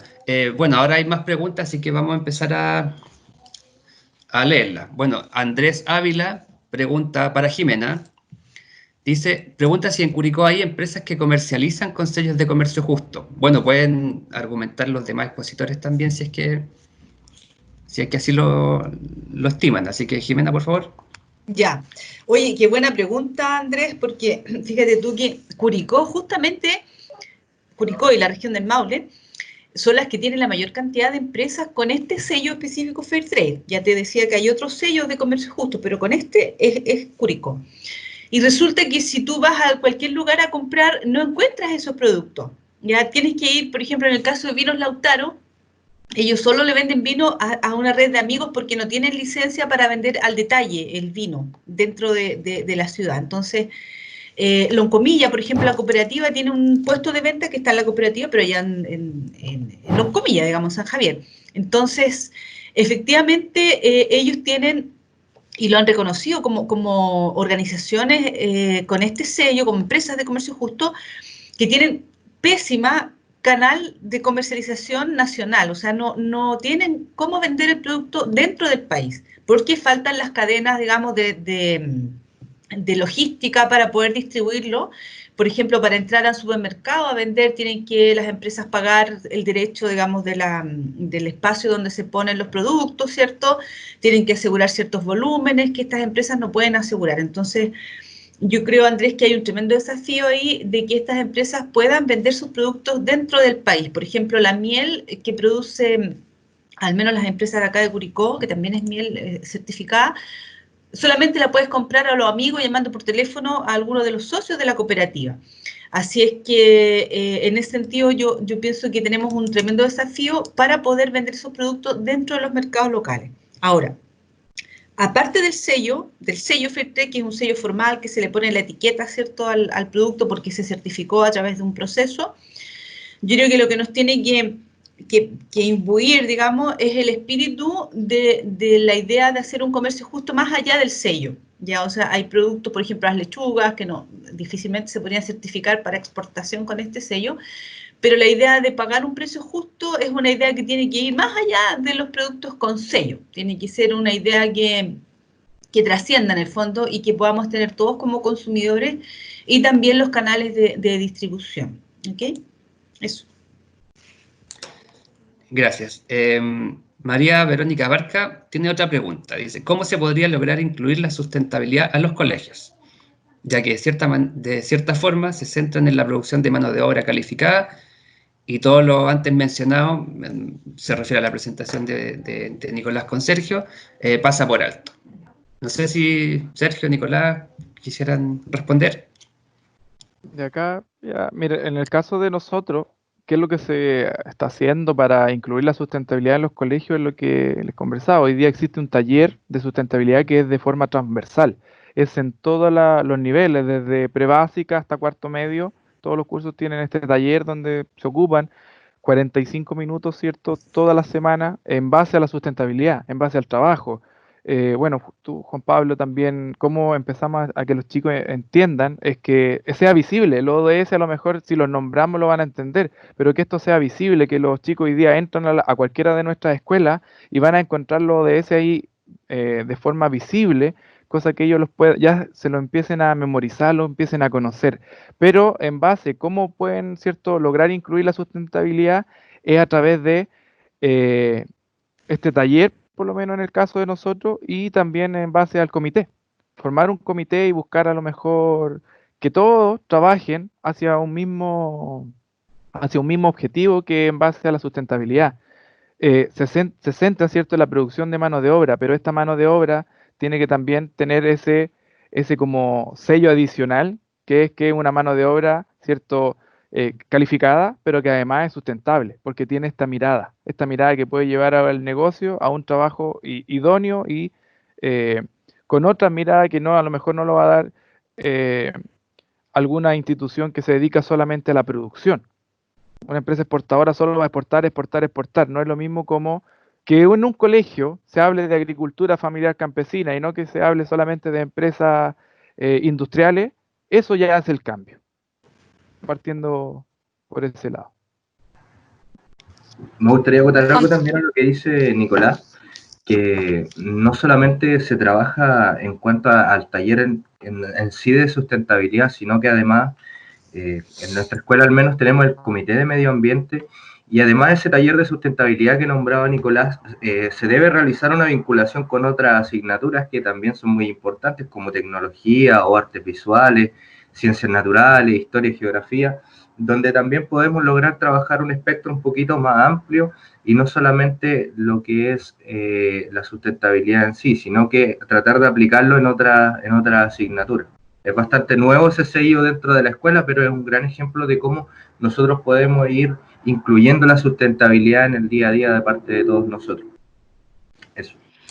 ¿Me Gracias, permite, Sergio. Juan Pablo, complementar Sí, por algo? favor.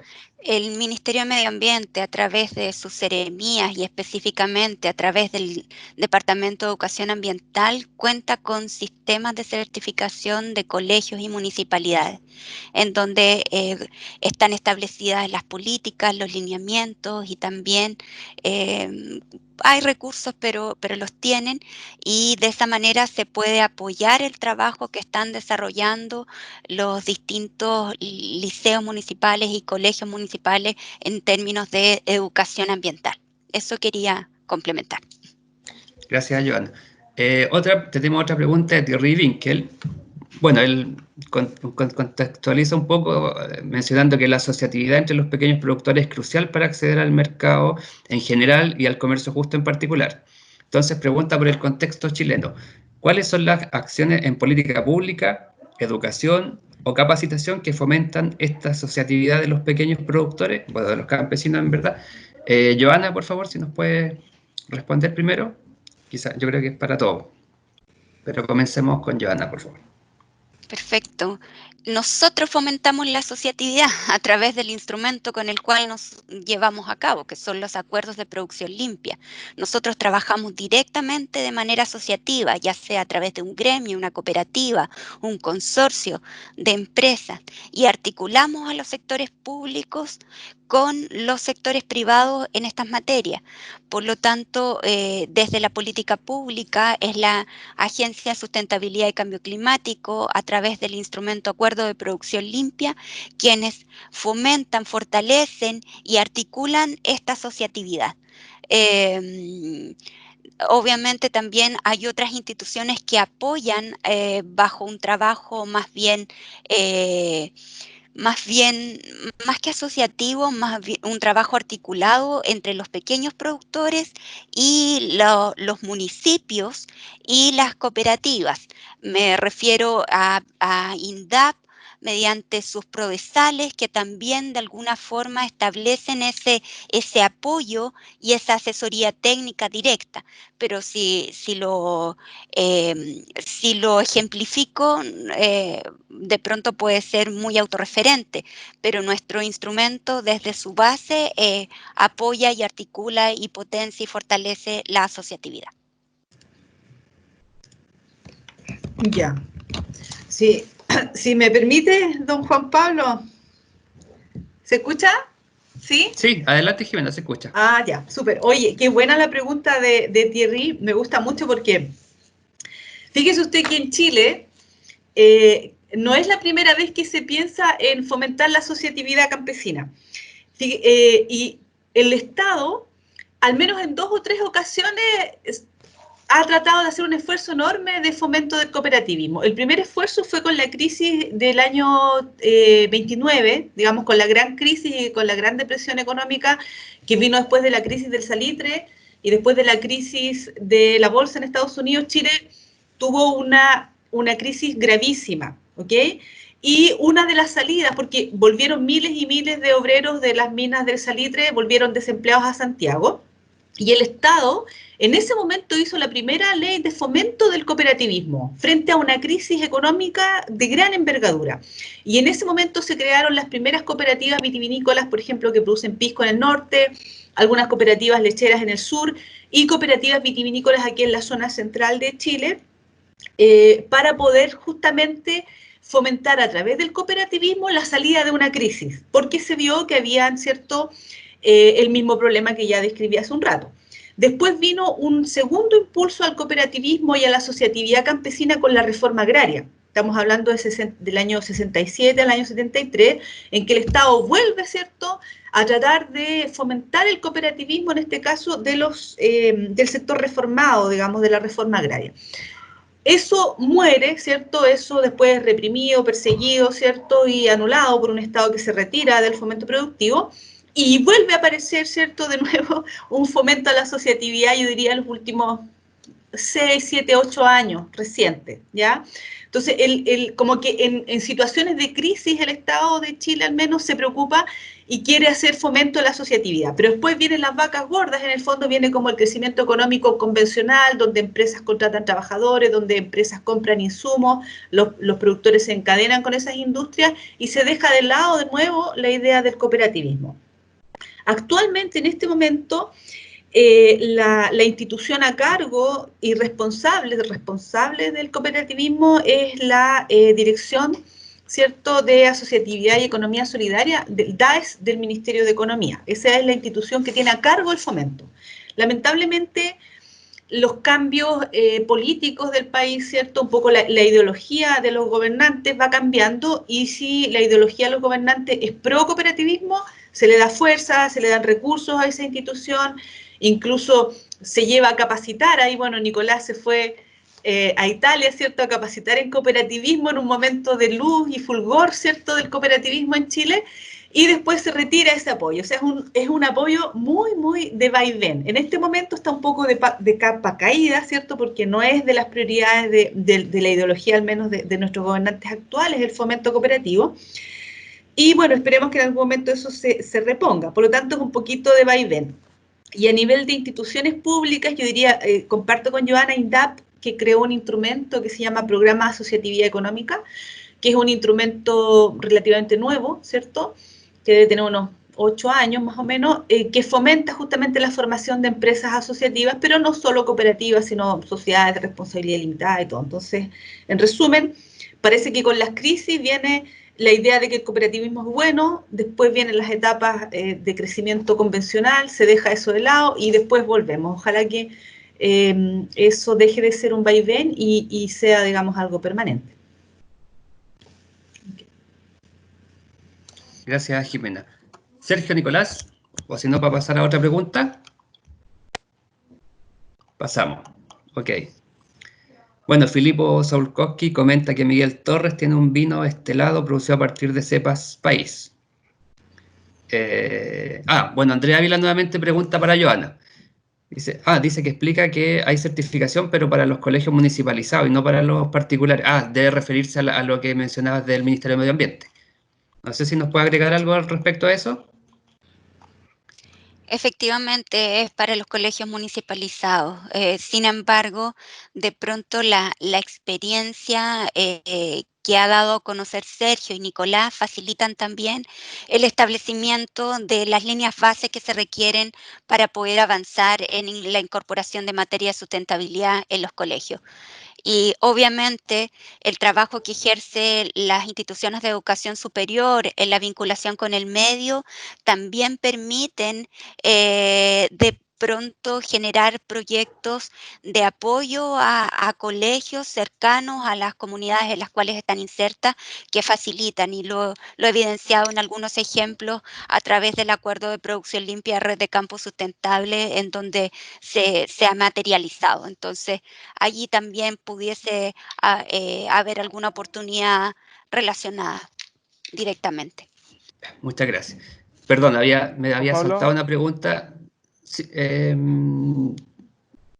cuéntame, Nicolás. Uno bien cortito en base a lo Sí. que dice Joana, sí, y en el caso de nosotros, o de lo que se busca con el Comité de Sustentabilidad, bueno, es llegar a obtener el logo. Nosotros somos particular subvencionado y también se puede, no el logo, el sello de sustentabilidad, el sello exacto, pero la idea de la escuela o de la creación de este comité va más allá de obtener el sello, va a realizar un trabajo transversal y que se mantenga en el tiempo.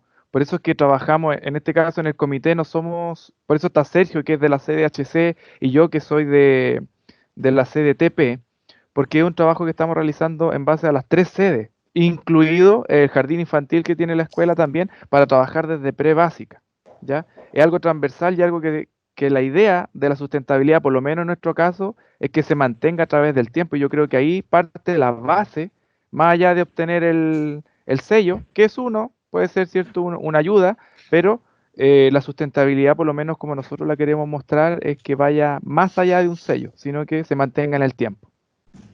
Gracias. Bueno, como les comentaba, había saltado una pregunta de Felipe Caro, ahora la vamos a realizar. Dice, ¿cómo podemos facilitar una mejor interacción público-privada en la implementación de iniciativas de sustentabilidad y comercio justo en el sector agro, sabiendo que necesitamos incorporar a todos los actores, grandes, pequeños o a una gran cadena de valor? ¿Qué rol toma el diálogo en esto? No sé quién quiere responder. Es como un poco transversal para todos. Sí, si me permite, Juan Pablo, para Felipe. Mira, Felipe, ¿Sí? hoy día, bueno, estamos todos conscientes que estamos preocupados de la sostenibilidad porque tenemos una deuda pendiente con el medio ambiente, ¿cierto? Si no somos sostenibles vamos a hacer crisis, etc. Pero también hay otra realidad que no podemos ser ciegos, y es que hoy día los consumidores, especialmente los consumidores de países donde la gente está más informada, exigen, ¿cierto?, que sus productos certifiquen y den certeza de que sus procesos de producción son limpios, son respetuosos del medio ambiente, no se usa trabajo infantil, se pagan sueldos dignos, ¿cierto?, se pagan los precios que corresponden a los proveedores. Es decir, hay una fuerza que es superior, si se quiere, a nuestras tomas de conciencia individuales y colectivas, y que es la fuerza de mercados que son más exigentes en términos de la calidad de los procesos de producción. Por lo tanto, el desafío está. Ahora, internamente, ¿cómo nosotros nos ponemos de acuerdo para ser sostenibles? Yo creo que primero tendríamos que aclarar qué entendemos por ser sostenible, porque si ser sostenible excluye, ¿cierto?, y no considera elementos como el pago de los salarios justos, como el pago justo a los proveedores, entonces no estamos siendo sostenibles. Entonces, en ese sentido, yo creo que tenemos una brecha aún, ¿cierto?, en la definición y en los estándares de sostenibilidad internos, donde estamos dejando fuera el elemento del factor humano, ¿cierto?, el factor del trabajador por una parte y del proveedor por otra. Yo creo que ahí tenemos todavía harto que discutir, ¿cierto?, sobre cómo ser sostenible. Esa es un poco la reflexión que yo podría aportar a tu consulta. Gracias, Jimena. A mí, Juan Pablo, Sí, a mí adelante, también me Joana. gustaría decir algo. Gracias. Efectivamente, comparto varias visiones que establece Jimena. Sin embargo, hay sectores que están avanzando en estas materias, y nosotros, por lo menos con el sector de industria de alimentos procesados, en donde yo señalé en mi presentación que hay presencia de empresas de la región, que llevamos ya más de 10 años trabajando en materias de sustentabilidad y cambio climático, estamos gestando un cuarto acuerdo. Y en este cuarto acuerdo, más que ponernos de acuerdo en el concepto, lo que se entiende en términos de sustentabilidad o sostenibilidad es el interés del sector en avanzar en dichos principios y lineamientos. Y ahora en este cuarto acuerdo, el enfoque está dado sobre la cadena en su totalidad, sobre los proveedores agrícolas, sobre los proveedores incluso de materia prima, los transportistas, una mirada también bajo las exigencias del consumidor, porque efectivamente son un motor traccionador. Ellos obligan a las empresas a generar ese cambio y esa transformación.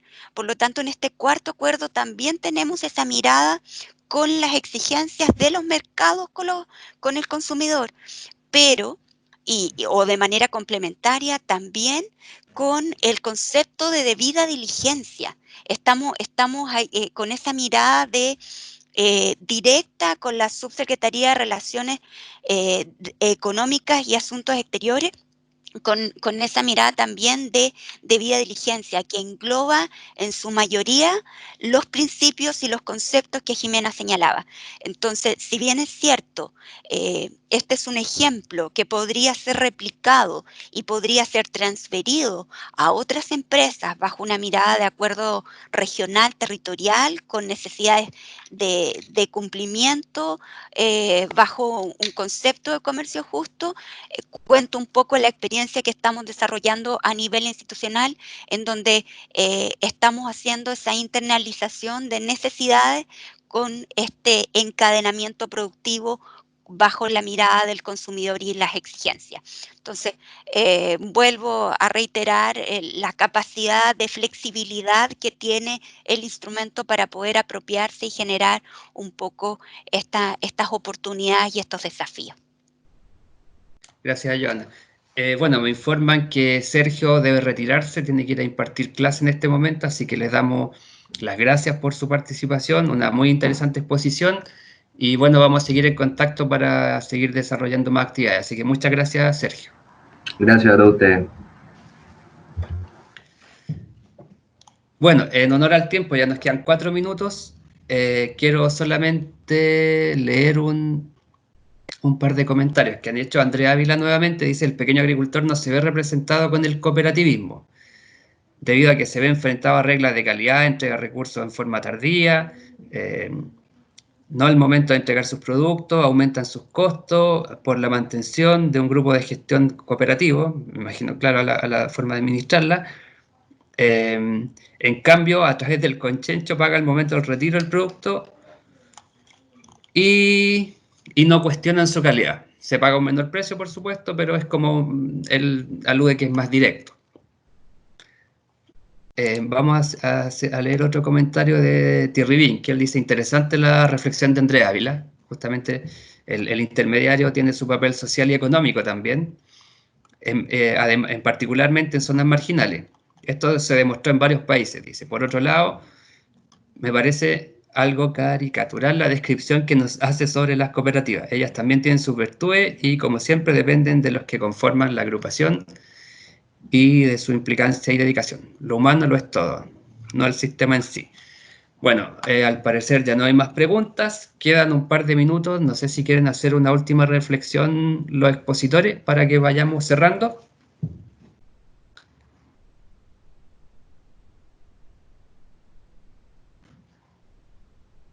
No.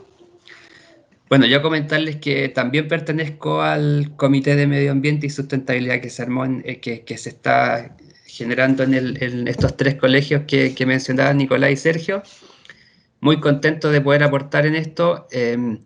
También desde la red de Campus Sustentable estoy como representante del territorio en el Maule y estamos justamente un poco colgándome de lo que mencionaba Felipe más arriba. Estamos con la intención de desarrollar una mesa técnica por la educación para la sustentabilidad aquí en el Maule, así que claramente vamos a invitar a Jimena, vamos a invitar a Joana o eventualmente al representante regional de la agencia para que podamos seguir trabajando y reflexionando en torno a estos temas. Así que les agradezco la participación, la voluntad, el compromiso y quedamos para seguir trabajando en conjunto. Así que muchas gracias a ustedes. Ya, gracias Juan Pablo, ha sido un gusto compartir, conocernos, un gusto. Muchas gracias Juan Pablo, Jimena, Nicolás, Sergio, que ya partió. De verdad también ha sido un gusto. Y obviamente siempre está a la disposición a nivel institucional y personal para seguir trabajando de manera articulada y cooperativa. Muchas gracias. Yo también, muchas gracias, Joana, profesora Jimena, Juan Pablo, por la invitación, por el compartir este momento de reflexión en torno a la sustentabilidad, que es algo que a mí también me gusta mucho y me apasiona. Así que agradezco también la participación y contarle un poco también esa experiencia que tenemos desde acá, desde las zonas rurales de nuestro país.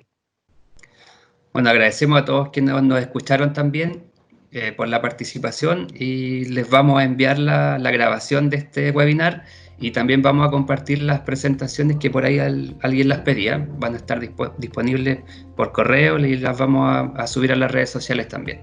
Así que muchas gracias y quedamos en contacto. Bueno, hasta luego. Hasta luego, que estén bien. Chao, chao. Adiós.